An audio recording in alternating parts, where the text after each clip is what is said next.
Nantes anunciou no último sábado a contratação do brasileiro Marquinhos do Arsenal. O jovem atacante de 20 anos chegou por empréstimo sem opção de compra depois de deixar o São Paulo e chegar ao Arsenal em julho de 2022.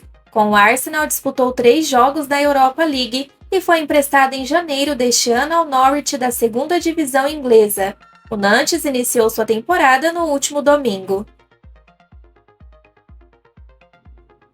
O São Paulo enviou um ofício à CBF na manhã desta segunda-feira, contestando o pênalti marcado a favor do Flamengo no fim do duelo deste domingo no Maracanã, que terminou empatado por 1-1. No documento, a equipe pede explicações pela maneira que o árbitro de vídeo agiu durante a checagem do impedimento, no início do lance que originou a penalidade. A diretoria tricolor questiona a linha traçada no pé de Luiz Araújo e entenda que a situação interferiu diretamente no resultado. A jogada ocorreu aos 47 minutos do segundo tempo, quando o São Paulo vencia por 1-0. Na jogada, Michel Araújo tentou interceptar o jogador do Flamengo, mas acabou derrubando Luiz Araújo dentro da área. Pedro converteu a cobrança e deixou tudo igual. A informação foi publicada inicialmente pelo GE e confirmada pela Gazeta Esportiva. Conforme ouviu a reportagem, a decisão do tricolor de protocolar o ofício partiu de um motivo pontual.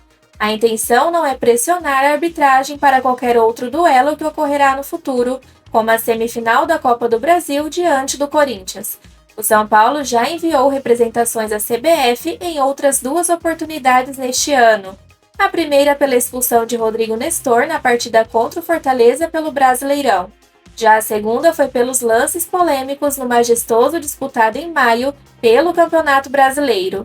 O clube contestou a anulação do gol de Caleri e o pênalti marcado por Rafinha em cima de Wesley, que resultou no gol de empate do Corinthians. O São Paulo quer esclarecer a situação antes do clássico diante do Corinthians, válido pela volta das semifinais da Copa do Brasil, tratado internamente como o jogo mais importante do ano. O confronto está marcado para esta quarta-feira às 19h30 no horário de Brasília, no Morumbi, com transmissão do Sport TV, Premier e Prime Video. A equipe tricolor está em desvantagem no duelo por ter perdido a ida por 2-1 em Itaquera. Caso o placar agregado termine igual, a decisão irá para os pênaltis. O responsável por comandar a partida será o paulista Rafael Claus. O nome foi anunciado pela entidade na manhã desta segunda-feira, por meio de uma audiência pública transmitida via internet. De volta aos palcos sul-americanos após 13 anos, o meia Rames Rodrigues vive a expectativa de ser convocado para a seleção colombiana ainda este mês. Em setembro, o time inicia a busca pela classificação para a Copa do Mundo de 2026, que será realizada nos Estados Unidos, Canadá e México. Em 2023, Rames conta com uma convocação e um gol pela Colômbia no empate por 2-2 com a Coreia do Sul. Se for lembrado, o meia do São Paulo será desfalque para Dorival Júnior entre os dias 7 e 12 de setembro. Nas primeiras rodadas das eliminatórias, a seleção colombiana enfrentará a Venezuela em casa e Chile fora. Na coletiva após a partida contra o Flamengo, Dorival expôs possibilidades de Everton Ribeiro, jogador rubro-negro, desembarcar no Morumbi, já que o contrato do meio-campista termina no final da temporada e ele pode assinar um pré-contrato com qualquer equipe e ser contratado de graça.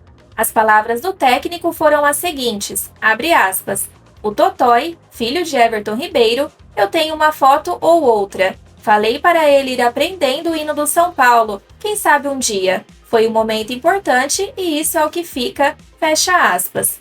Porém, no começo da tarde desta segunda-feira, dia 14, uma movimentação na Gávea pode determinar a temperatura da expectativa do comandante tricolor. Segundo o portal Coluna do Fla, a diretoria do Flamengo decidiu que chegou o momento para negociar a renovação de Everton Ribeiro e vão iniciar as conversas com o atleta. A equipe carioca está confiante no acerto e acredita que garante ao menos mais um ano de contrato com o meio-campista. Depois do que presenciamos nesses últimos dias com as contratações de Lucas e Rames, não dá para duvidar de mais nada, né?